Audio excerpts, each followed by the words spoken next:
Any health-related information on the following show provides general information only. Content presented on any show by any host or guest should not be substituted for a doctor's advice. Always consult your physician before beginning any new diet, exercise, or treatment program.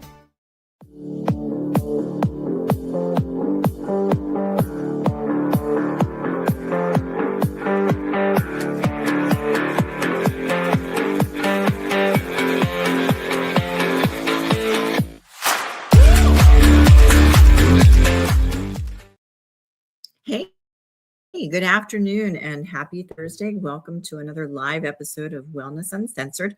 My name's Patty G. I'm a psychiatric nurse practitioner. I'll tell you all about how that came to be in just a couple of seconds, but I want to welcome you guys back. I also wanted to thank one of our folks who tuned in last week. We had some amazing conversation talking about how to take care of yourself, not to be fooled or deceived by the mainstream media and some of the economic things that have been going on in the country, and really staying aware and providing good self-care. And I didn't get to the whole list of people who had commented, but it was just so refreshing to hear people just kind of say, keep this lady safe, because I do love to share things that you're not always going to find out there on the mainstream.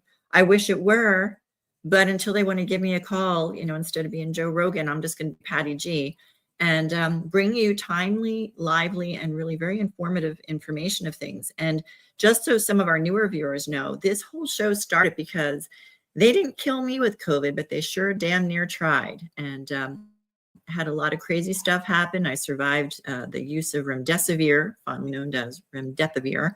And while I was out in my travels, we were just at a recent event in West Palm Beach, the Thrive mission, to talk about vaccines, vaccine injured, and all the things that have gone on with many folks across the country being either imprisoned or, just mistreated or misaligned, right down to medical immunity and the medical community of being able to prescribe practices that they feel are necessary and safe. So I did get to meet Sally Saxon, and she is an attorney that wrote a fabulous book alongside two physicians. And I wanted to bring her on today so we can talk a little bit more about what she lends to the journey of all the questions that people have out there. What happened in the last 4 or 5 years? And, as no accident, so many of us have come together in the last several years, trying to find answers, trying to get good medical help, trying to realize that so many people, we were all deceived. And I know Sally's got a lot of great stuff to share with us. So if we can pull her back from the studio, there she is. Welcome, and thanks so much for joining, Sally. I really enjoyed getting to talk with you and meet you at the event. So here we are today. We're live. Tell us a little bit about you. Okay, thank you. First, thanks so much, Patty. It was great to meet you as well. And I think it's kind of one of those divine appointments. And we both had things to share with each other that I think helped to expand both our minds. And so I really appreciate your book and your podcast and all that you have done, because you have such a unique perspective, both from the standpoint of being a healthcare professional for several decades and having been a patient in the hospital. So that gives you a very unique perspective that's, I think, important to this whole conversation. But yeah, I got into this kind of accidentally, I would say. I grew up in a household of a lot of professionals. My father was a family doctor and general surgeon. My mother was a nurse. My other siblings kind of went on to either, marry somebody or go into some other aspect of healthcare. So there are several doctors in our family, but myself and some of the others went to law school instead. And but I grew up with this real sense of freedom, truth, and those conservative principles. But the Constitution and my dad really drilled those things into us. And so at one point back in 2020, I had written a book called Globalists on Trial, The Hidden Agenda to Oh, Destroy America from Within. And then in late 2021, I started to update and expand that.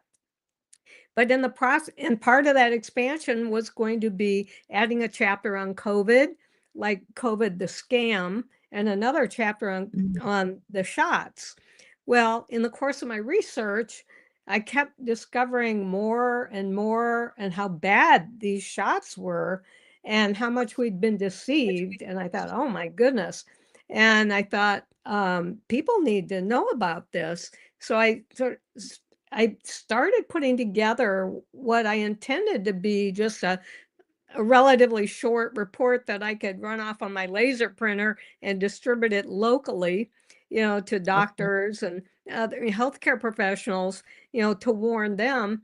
And then as I kept doing more research, I kept finding out more and more and more, and how many rabbit holes there were and how deep the rabbit holes went and how gross the deception was and the extent of deception and lies. It was just, I was flabbergasted.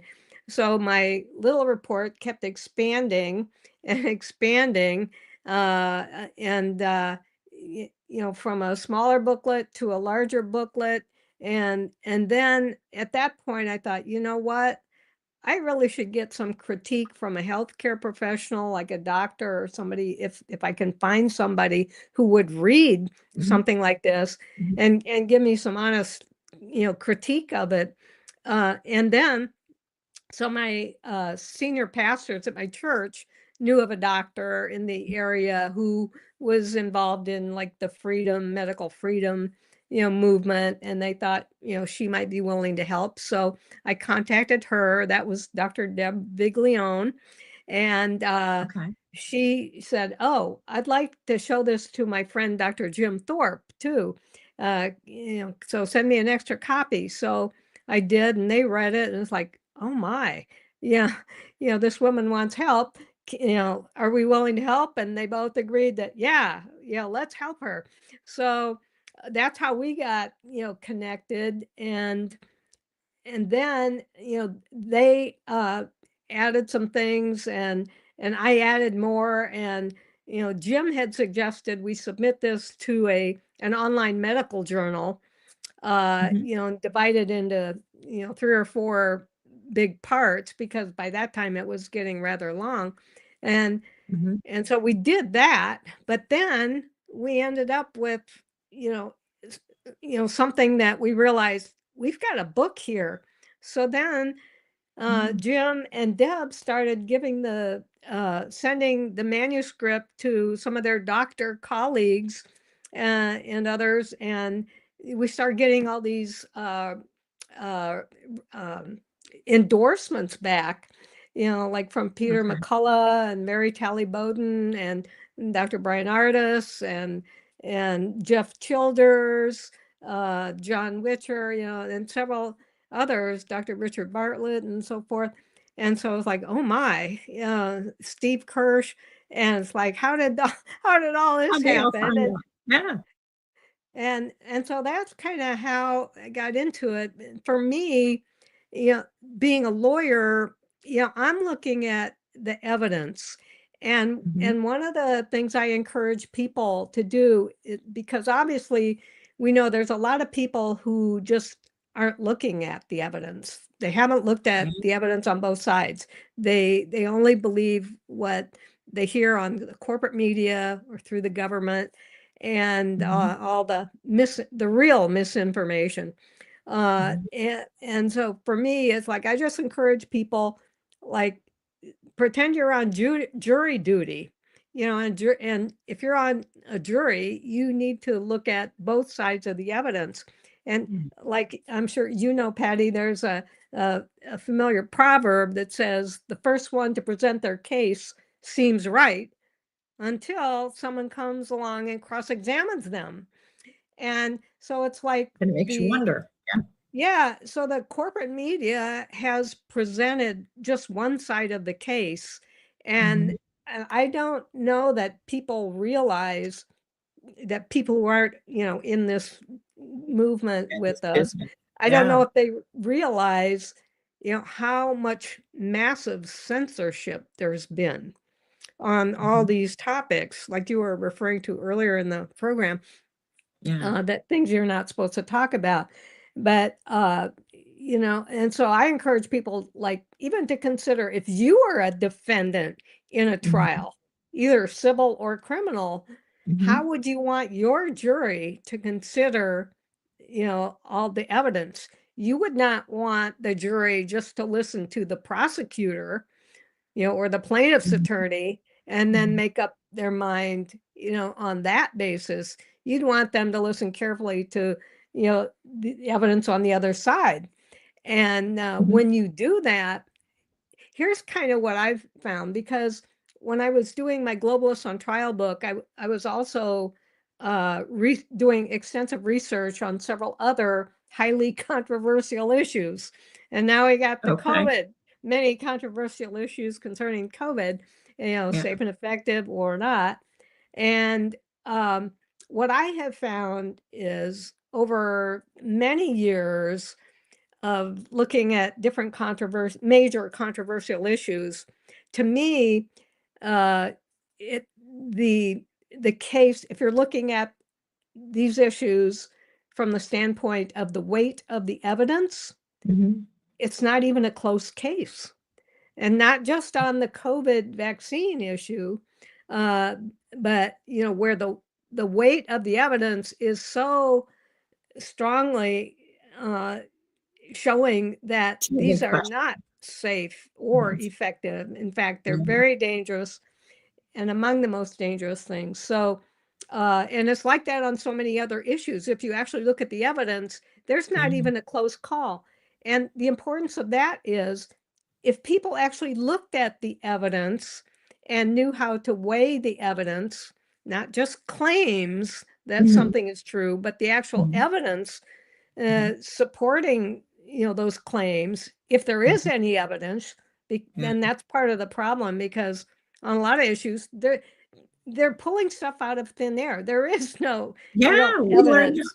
Fauci said 6 feet, and then he kind of recanted that and said, "Well, 6 feet was just something we came up with." In your Yeah. book, you mentioned 4 key issues, and I won't give away all the stuff, but the 4 key issues you just kind of touched on was, were the vaccines even necessary? Are they safe? Have they been effective? What's the big picture that the whole COVID-19 saga fits into? Is that crucial to understanding what's really going on with the world? This is Sally's book. Where can people get this book too? I just want to make sure we send them in the right direction. Sure. Where do we go for the book?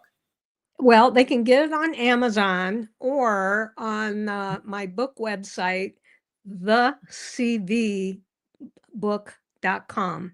CV stands for COVID The vaccine. So vaccine, okay. thecvbook.com. .com. Okay, so that's the book up there, folks. If you can see it, if you're driving, take a picture of it.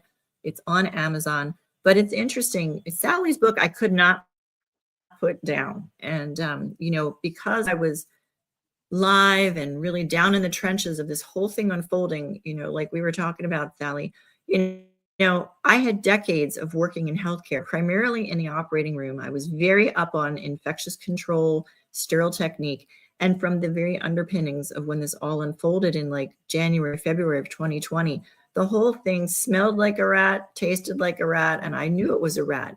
And Mm-hmm. the evidence, we didn't get the other side. All we got were edicts and mandates, the guidance as it came from the CDC. And you mentioned that in your book too. Like the whole part 1 section talks about the evidence about the injections, they're not true vaccines. Part 2 is on evidence related to safety and the degree of nature that results from the COVID shot.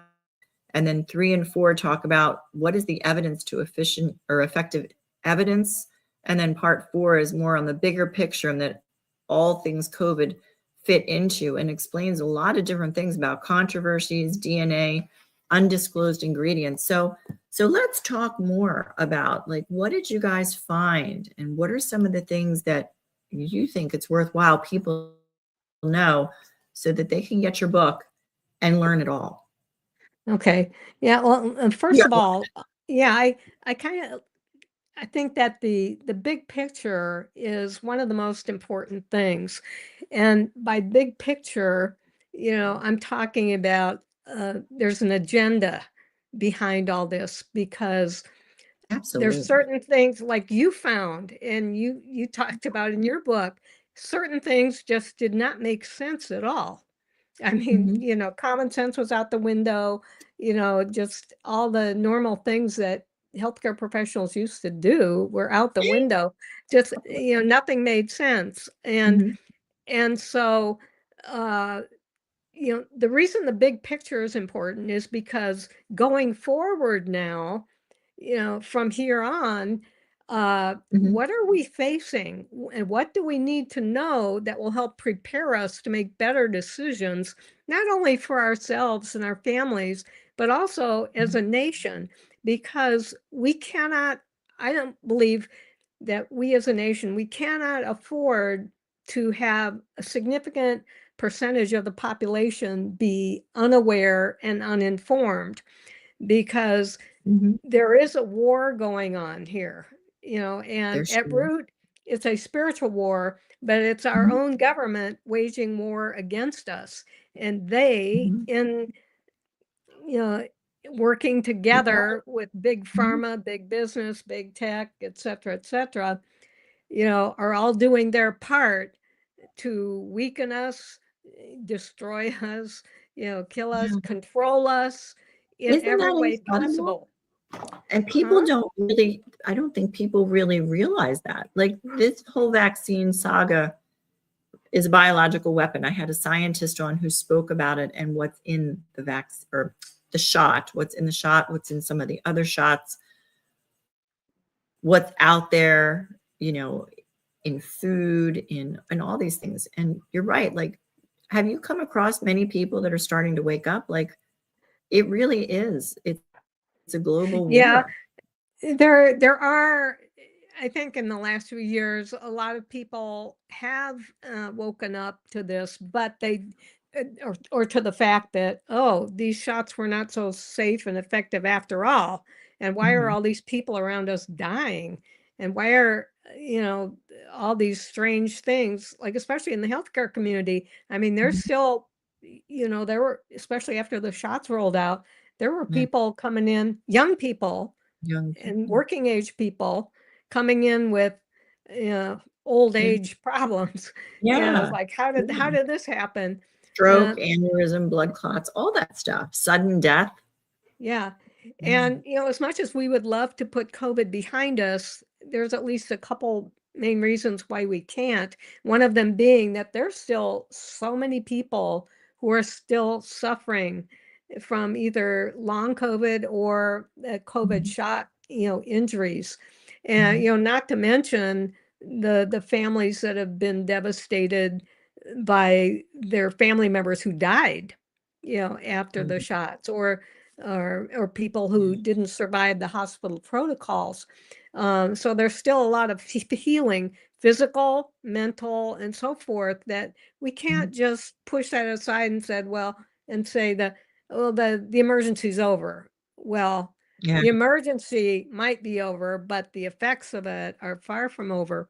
But also, as I said, going forward, Mhm. there's so much stuff in the book about so many lies, so many Mhm. misrepresentations, even Mhm. fraudulent, I would say, so many Oh, deceptions in I would. so many ways. It just Mhm. boggles your mind that they could Mhm. think of so many things. And a lot of people are going to have trouble getting their minds around the the issue of why, you know why would they do this? Like, why, like in the hospitals, why would they continue Yeah. these protocols that aren't working if they're just killing people, especially when Mhm. there's other things that doctors outside the hospitals are helping their patients with to recover? I mean, Mhm. and so, when you inject the issue of there being a much bigger agenda that's Mhm. driving all these decisions, all these actions and mandates and other and pushing the vaccine, why they're so hell-bent on getting this vaccine in every arm. When you start looking at that, and you look at especially certain pieces of evidence, you know, starts to become clear that they're doing this intentionally. And that's what people have the most trouble, it seems, Yeah. getting their head around. Why would our own governments be waging war against us and be seeking to harm us and kill us? And that's part, okay, so I get into that in this book and what that bigger agenda is and the fact there's evil in the world. But I'm working on a second book now, which goes into deeper down that rabbit hole and Yeah. explains more about that. You know, because people just can't imagine that their own government would seek to intentionally harm them. But when you understand, you know, the concept of evil and what the agenda is and why these people who are in control of this agenda ultimately at the top, why, you know, what's driving them, then you can start to connect the dots and, you know, and answer those why questions. And that's what I think is so important for people to understand. But the foundation of that is knowing how much they've lied. What have they lied about it? What are the strategies and tactics they use to deceive people on a massive basis that has led to things like, you know, the whole COVID era that we've just been through, you know, how, because we can't afford to have a lot of our people being deceived again, you know, and Yeah. Well, I was going to say, you're right. It's a deception that has taken layer upon layer, probably over some lifetimes, that has gotten to this level. And I think you're right. It has a lot to do with corporate greed, government control. You know, there's a big spend for a lot of people across the country and across the globe. And, you know, I'll throw Bill Gates in there. He's often been, you know, paraphrased as saying how population control it's an important thing to do. And when you peel it all back, who gets the biggest bang for their buck if they can make that power play so? And it comes down to big pharma and government and those that are running the government and those that are in other positions throughout the world. And I just don't think people generally at, say, the common level, like the rest of us just doing life, having kids, going to a soccer game, going grocery shopping, could imagine that when we go to the doctor and they say, well, you need these 99 vaccines for your child, how could it not be safe? That's a doctor, that's a nurse, they recommend these things, but that's not really what has happened. Yeah. It's Yeah. taken And I quite a think turn. people, right. And I don't think people, a lot of people realize, you know, the motivations and the way that big pharma has captured not only government, but also the healthcare industry. And, and, and the extent and the nature of the lies, I think is so important. Like, for example, Pfizer, in the book, I talk about how Pfizer, back in 2009, paid the biggest criminal fine in US history. It was like $2.3 billion, I think. That's B for billion, not M for million. And it was for misrepresentation of a drug, and then there was fraud involved. And over the years, Pfizer has also been fined for many violations of even racketeering, fraud, using kids as guinea pigs in trials without parental consent, bribing doctors, kickbacks. I mean, you name it. And they just pay the fines because that's just the cost of doing business. They don't really care about the harm that their shots are doing. And of course, with the PrEP Act, that gives them liability protection Protection. from this. That's a whole Mhm. nother thing. But Mhm. when you look at issues, for example, and this is one thing that I think helps people to get their head around the fact that that something is being intentionally done to us is, Mhm. okay, before COVID, when there was a new shot, like take for example the swine flu Mhm. example is one that's often given. When the Mhm. swine flu campaign, vaccine campaign, was carried out in 1976, they after about 400 cases of one disease, and I think it was only about 25 or 26 deaths, Mhm. that vaccine was pulled off the market because that was the way the FDA operated. Those were those standards. And if you had a certain number of deaths associated with a product, you had to put a black box warning on it. And so Mhm. up until COVID, if there had been just even several hundreds of injuries, or serious injuries, or 25 deaths, it would have been pulled from the market. Well, with Mhm. the COVID shots, those thresholds were reached like in the first month Yeah. after the rollout. So I here don't we think are, people know that. you Yeah. know, July 2025 versus January 2021. Mhm. When the first month passed and they'd already exceeded that threshold. Mhm. Why have these shots not been pulled?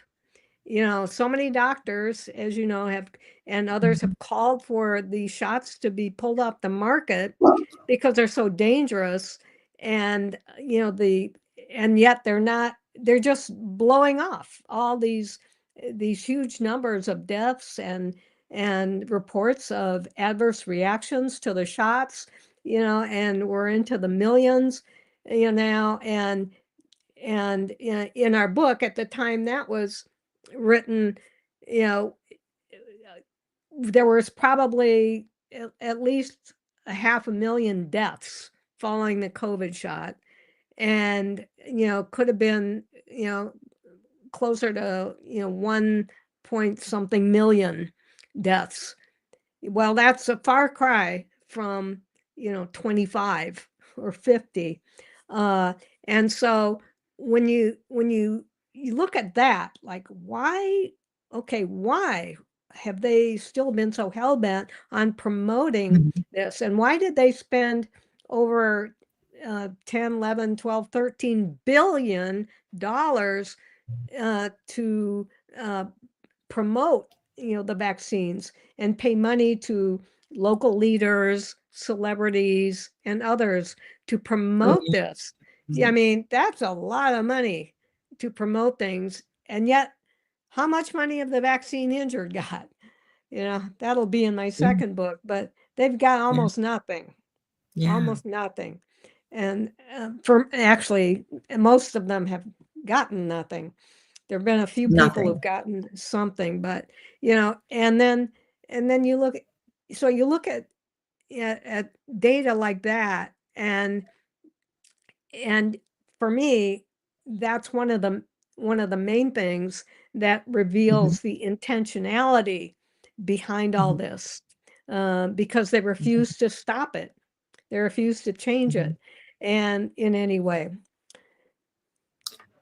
Well, and that's the thing too, and being in the medical profession and feeling like I was one of a handful of people across the country at the time, we were almost duct taped. And to some degree, I think they still are duct taped because these folks come from a world and professions where they need their job, they've got to support their family.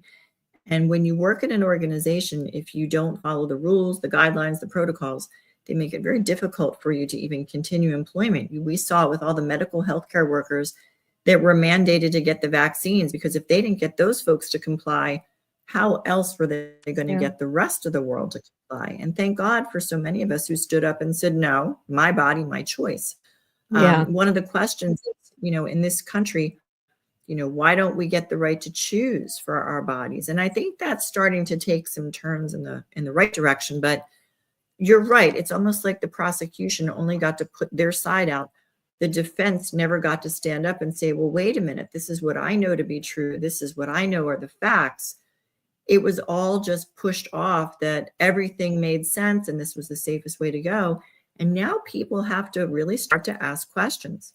I think it's important. And, we've got a link for one of the nurses who put up, it's www.protocolkills.com/patient documents. And she's put together a lot of documents that you can just print off on your own. And when you take yourself to a hospital for a reason that you might feel the need to go, there are things people still need to be treated for, but it's a question of when you go in now, you're signing basically all your rights away. It's even worded in most of the admission documents that you'll agree to whatever mRNA shot they want to give you. And while I don't know if it's hit every facility, you really need to read the fine print. So I encourage people to get onto that website. It's at the bottom of our page. It's www.protocolkills.com/patient-documents. Read it. It's quite an eye opener. But yeah, I mean, Sally, there's so much that you have in the book. What other things did you want to share that I think it's important for people to hear these things front line from people who've done the work to find out the evidence? Yeah. Well, yeah, there are just so many different lies, like another one concerning the issue of why a vaccine wasn't even necessary in the first place.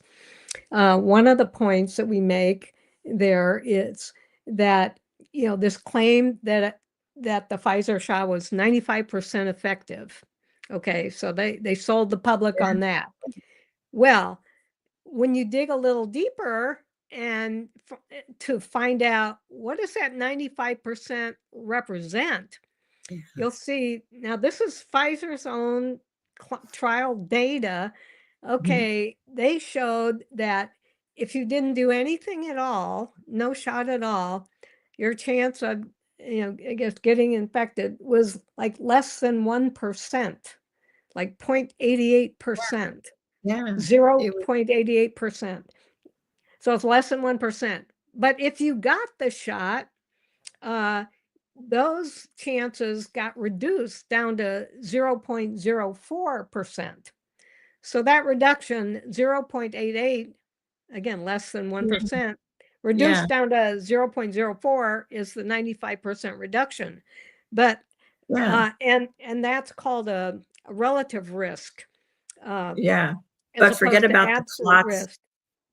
Clots, strokes, brain fog, you name it. Yeah. And the FDA specifically says in its regulations that the manufacturer should not use relative risk reduction in communicating with the public because it can be very misleading. You should only use absolute risk reduction. Well, how many people do you think would have, reconsidered getting the shot if they had known that there was less than a 1% chance to begin with, and taking the shot was lowering that to another lower figure below 1%. And yet the FDA let them get away with that representation because it made people think that, oh, if I get the shot, I have a 95% chance of not getting COVID or not getting infected. And that's totally not what that number represents at all. And so they play around with these numbers, in ways. And the same thing with, like in the hospitals, after the vaccine rollout,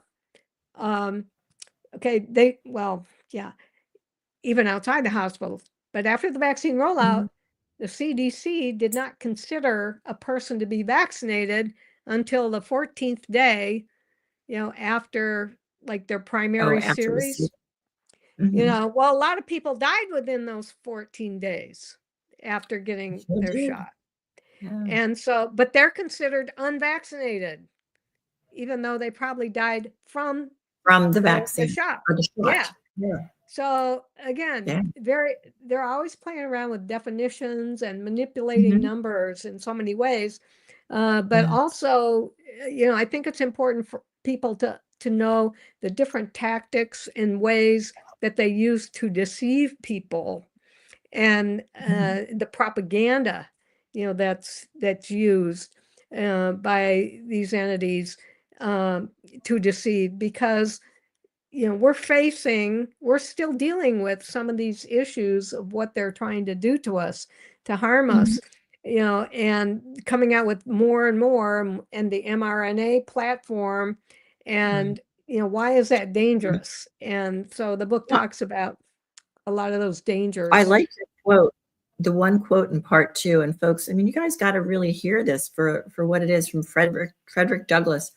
Find out just what any people will quietly submit to, and you have the exact measure of the injustice and wrong which will be imposed on them. And it's so true. Look how many people just submitted. And for whatever reason, they were scared, they believed their doctor blindly, you name it. Yeah. So that's just Yeah. the beginning. Yeah. And, I do want to commend those who took the shot, believing that they were doing the right thing for the country, and, really wanting to help. I mean, they had, good motives, commendable motives, but they were still deceived, because I think if they had known that there were, what the possible consequences might have been, Mhm. very few people would have gotten the shot. And we, so I'm not judging them, and they were in a terrible place if they were under a mandate. Oh, I yeah. mean, that was I so think they were unfair. victims. Yeah, But genuine victims. but going forward now, Mhm. like, I have a friend who works in a hospital, and like this last year and every year, they're Mhm. mandated to get the flu shot. And so I was just talking with her again the other day, because last year she got it. Oh, she practically Wow. fainted on her way That was back to her car, and she Mhm. was terribly sick for 3 days. So, Mhm. it defeated kind of the purpose of that. Plus, Oh, the yeah. flu shot is known to be almost zero effective in the first place. You are Yeah, absolutely correct. You know, and it's yeah, funny too, because the scientist that I've had on regularly, he talks about all the things. In fact, the 2019 flu shot was a precursor to help people be more susceptible for this whole yes, COVID thing. And our dear friend has jumped on. I want to just give a shout out to Matt. It's very true. And thanks for joining in, Matt. It's true. The CDC defined the vaccine for COVID as a vaccine, and it's really not. It's an yeah, mRNA gene mutation type of a shot. So it's really not a vaccine in the sense of the word. Very true. yeah, And those people that have had the shot, we want to help them. You know, that's another part of why we run this show, why folks like, Attorney Sally is here, is because we want people to get really good information. And I'm always talking to people about ways to detoxify and heal the body. If you guys haven't seen Sally's book, it's up on the screen now. If you want to take a screenshot of it, it's available on Amazon. It's a fantastic book, man. I'd like to add a chapter in your next book. We'll have to combine forces. yeah, But yeah. it's Well, so good. actually, I I couldn't put just it down. added a few paragraphs that included some things from your book. Oh, thank So I'll you. have to Well, share those with you we later. yeah, we just have to continue to get the word out. You know, I fight with people on LinkedIn all the time because, there's a lot of professionals. I must have close to, I don't know, 3,000 contacts on LinkedIn. And many of these folks question, I think, what the heck happened to Patty? Well, Patty was the one who, from logic and evidence-based medicine, practiced for nearly 35 years when all of this came out. And I started to question, as I was trained to do, and from my knowledge of what I knew was right.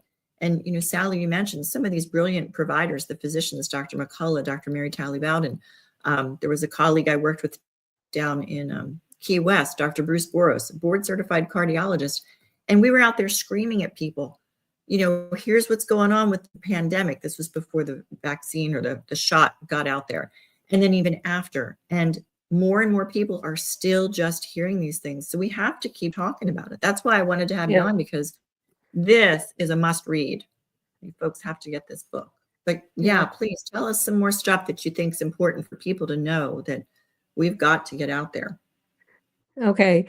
So, when you understand the extent of the lies and deceptions and the different strategies that they use to deceive people, once you're aware of that, see, they repeat the same playbook over and over again. So the next time you see that, like, you'll hopefully respond differently. And like, for example, the shots that we were just talking about, I was telling my friend who got sick from her flu shot last year. I said, Yeah. when that comes around again, I want to encourage you to be prepared.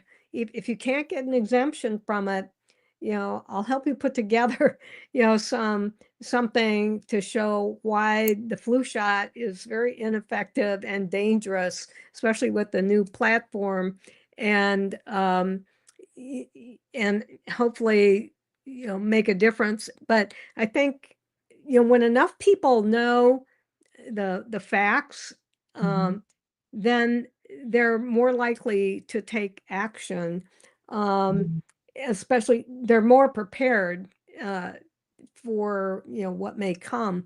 But Yeah. one thing that's really important, I think, is for people to band together. And like when they start, like if you had like all the hospital staff read my book at any given hospital, if they would do that, they think, oh my gosh. Yeah. And there's strength in numbers. So what would happen There if is. all the staff or most of them got together and said, okay, no more mandates. Yeah. We're not taking any more shots. Because we, especially COVID shots, we can't be sure of what's in them anymore. But it's not just COVID shots now, it's any shots that it's gone over to, this whole platform. So you're playing Russian roulette, and it's a terrible decision and position to be put in, to have to decide between keeping your job or taking an injection that could even kill you or seriously harm you. I mean, nobody should be put in that position, but we have the advantage of the public far outnumbers the people who are involved in promoting this agenda. And so being armed with the facts and being willing to stand up and just say, no, I will not comply this time. I mean, that's where the strength in numbers comes in. If enough people will do that, but first they have to become aware. So like,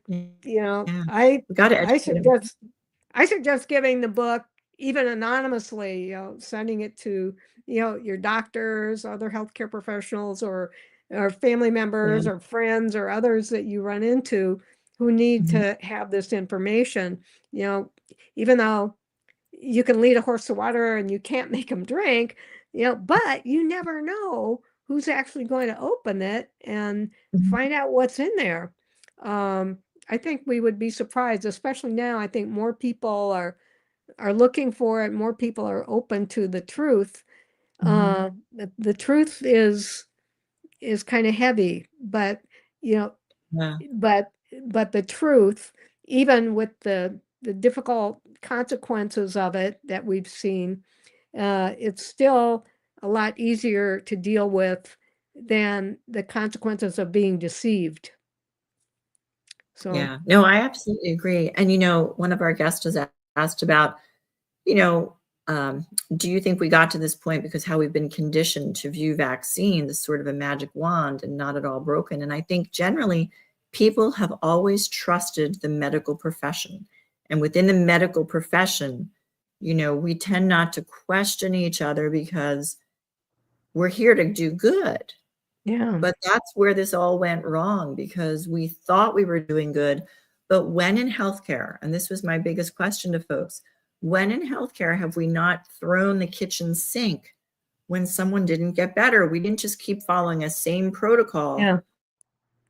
over and over and over again. And then when someone brought up an idea and said, hey, how about we try this? They were ostracized, shunned, told to not speak. And so you had to stop and think something must be wrong. What is not, what's wrong with this? And when you look at the vaccine schedule, we got, I think, somewhere close to 12 or 17 vaccines from birth to adulthood. Now there's like 99 vaccines that are inundating the body. And you got to wonder, like, at what point are we just injecting so much? And it goes back to your original point. This isn't even really a vaccine. Yeah. And we're going to take our healthcare seriously. Yeah. And it's not about promoting health either. No. And this is part of the big picture. And, like in the book, it talks about, different aspects of the agenda and how, the global elites, and this is not conspiracy theory. If you think it's conspiracy theory, read the quote on page 213, I think it is, by David Rockefeller, who's one of the, he's passed away now, but he wrote a book of his memoirs. Oh yeah, sure. Let me read it real quick. Okay. It's from David Rockefeller. Some even believe we are part of a secret cabal working against the best interests of the United States, characterizing my family and me as internationalist and of conspiring with others around the world to build a more integrated global political and economic structure. One world, if you will. If that's the charge, I stand guilty and I am proud of it. Yeah. In the law, we call that an admission against interest. When somebody admits something that is not in their best interest, that's kind of one of the tests. Should you believe that or not? It's like, yes, if somebody admits something against their interest, that's probably true. So now you've got one of the icons of one of the families among the global elites admitting they are conspiring and they've got this big plan for one world government. And so what does that mean for each of us if we, because the people in control, they keep pushing forward with this. Just because we've had a change of administration doesn't suddenly stop all that. And so we need to be alert and aware. And that's my big thing, is just helping. My role in this bigger picture of the medical freedom movement is to help awaken people and make them aware. So so this book is like an overview of a lot of the key issues, revealing what we've been lied to about, and the bigger picture that all these lies fit into. Why are they doing this? What's it leading toward? And why is that important to us?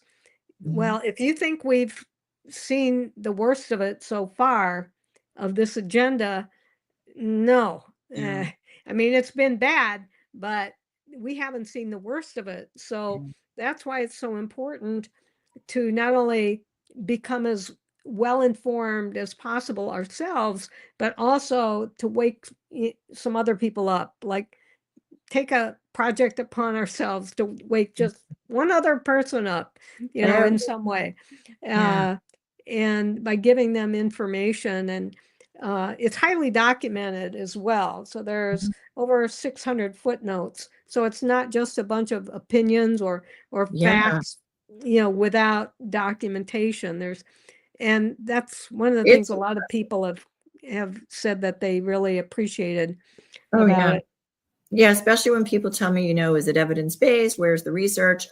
There's so much well documented, referenced articles and published journals and all kinds of stuff. So folks, I can't begin to tell you enough, and one of our folks said, it really does seem to be, it's about compliance, control, and I think it goes even further, deception, money, greed, and we're just pawns in a power play. Definitely want to recommend Sally's book. Sally, I can't thank you enough for being here. We got to have you back because we're going to have more questions. So we're going to pick a time we'll get Sally Sure. back in the next couple weeks. I think that would be fantastic. My book, it kind of goes into the detail of what I saw behind the scenes and what I tried to expose. It talks about my story. Both of them are on Amazon.com. Mine is They Call Me Harriet, and Sally's is The COVID-19 Vaccines and Beyond, What the Medical Industrial Complex is Not Telling Us. So get your copy, come back on with questions. Sally, thank you so much. It went so fast. Yeah, So it did. Well, hang thank you tight, so and much, Patty. I appreciate it. We're going to talk some more. Hang tight. I'm going to let everybody know we'll be back next Thursday. I'm going to have a couple of great guests on, and we'll be talking more about what's going on in the government, what you might not know, what you might need to know, some of the stuff that's out there with the truth movement. And I look forward to seeing you guys. Have a wonderful weekend. Stay tuned. We'll see you soon.